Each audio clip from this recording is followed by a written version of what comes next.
Look at your life, not the version you describe to other people, not the version you post, not the version you daydream about at night.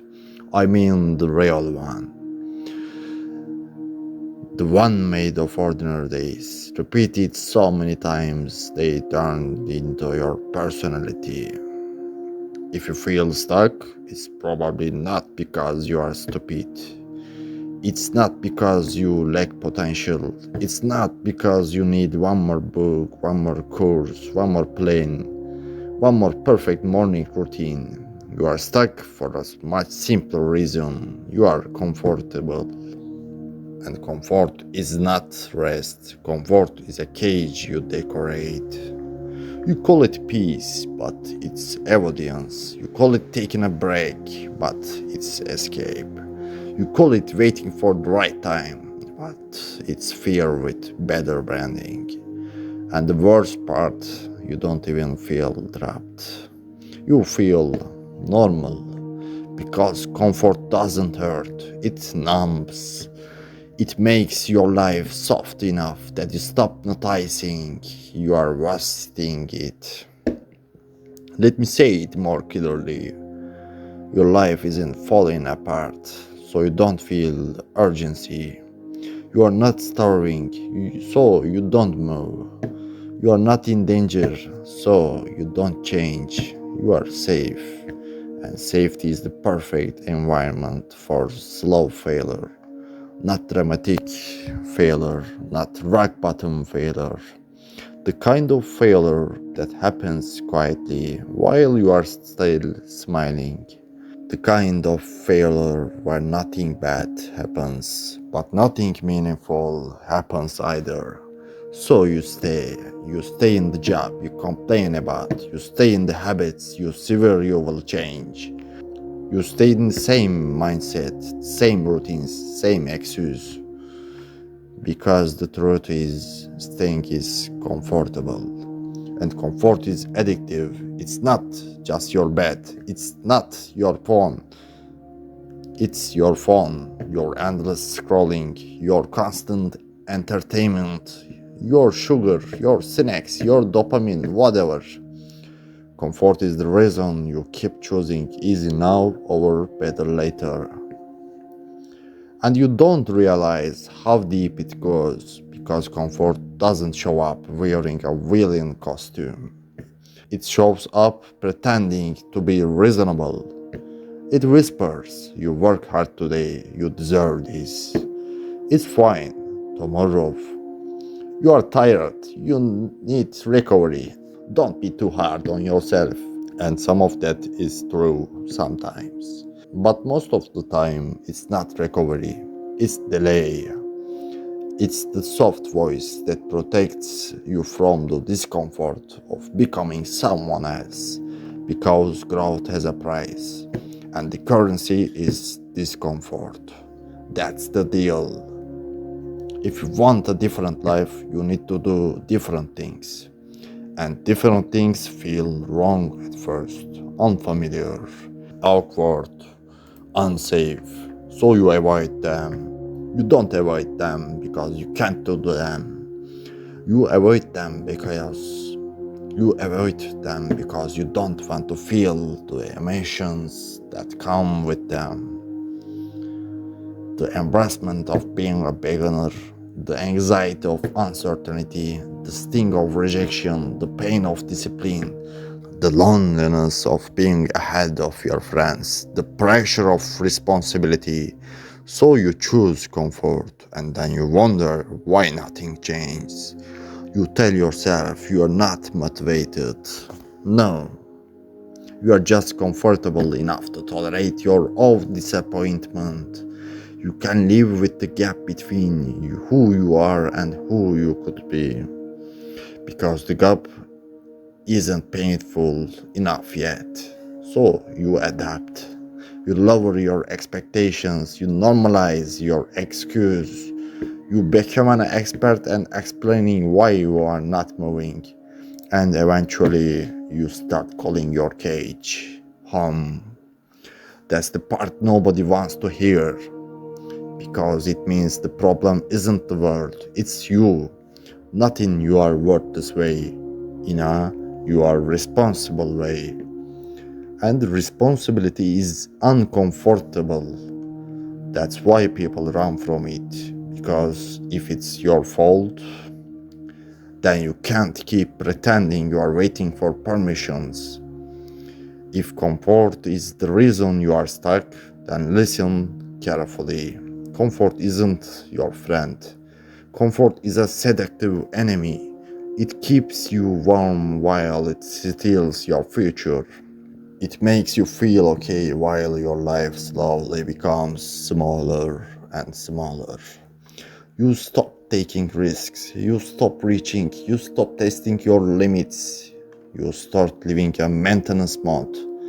Wake up, work, scroll, eat, sleep, repeat. And you call that life. But it is not life.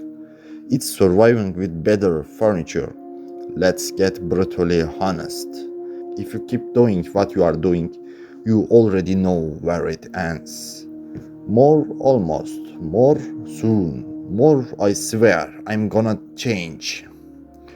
More years that more years that disappear so quietly you don't even notice until you see an old photo and feel that strange ache in your chest. That ache isn't nostalgia, it's grief. Grief for the person you didn't become. Now, here's the turning point. The part that actually matters. You don't need to destroy your life to change it. You don't need trauma. You don't need a breakdown. You don't need rock bottom. You need just truth. You need to stop negotiating with the part of you that wants comfort more than it wants growth. Because your comfort is not neutral, it's a decision. Every time you choose comfort, you are choosing a future, a smaller one. And every time you choose discomfort, deliberately, you are choosing different future, a bigger one. So here is the question. Why do you keep avoiding that you know will change everything? Not what you should do, what you know. The thing you think about when you are alone, the thing that keeps coming back, the thing you push away with distraction. The honest answer is usually simple. Start the project, make the call, apply for the job and the relationship that's draining you. Commit to training even when you don't feel like it. Post to work even if it's imperfect. Ask for help, learn the skill, face the fear. But you don't do it because comfort protects you from the risk of failure. And here's the uncomfortable twist. Comfort also protects you from the risk of success.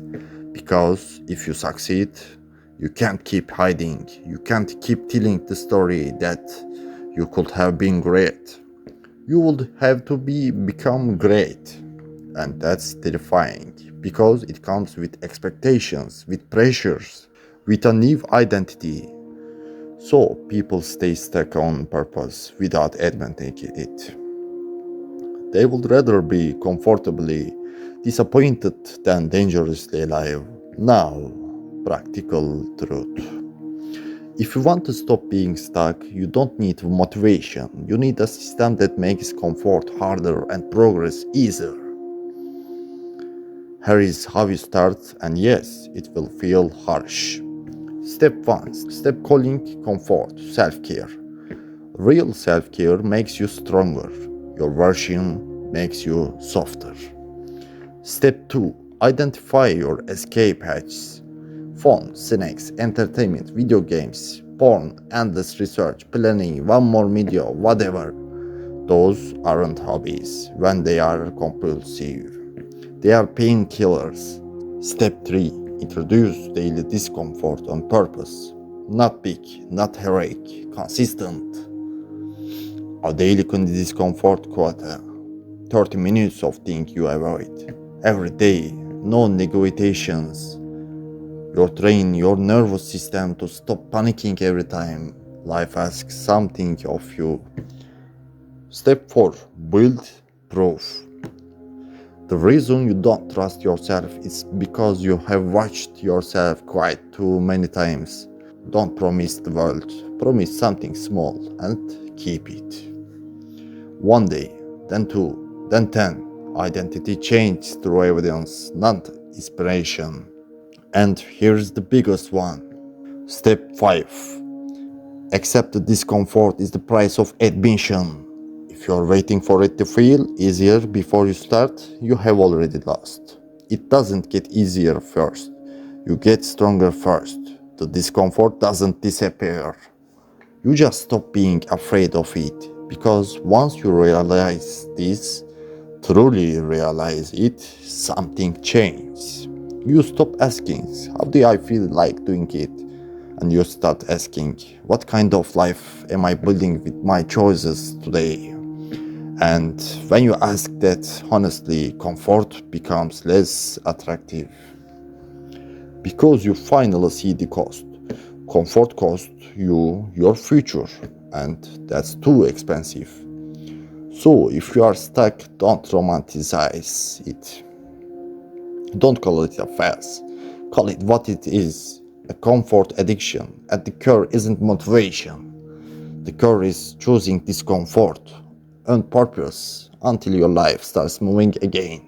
Not fast, but forward. And forward is everything. Because one day, if you keep choosing discomfort, you wake up and realize you are not stuck anymore. Not because the world changed, because you did. That's the uncomfortable truth. Subscribe it.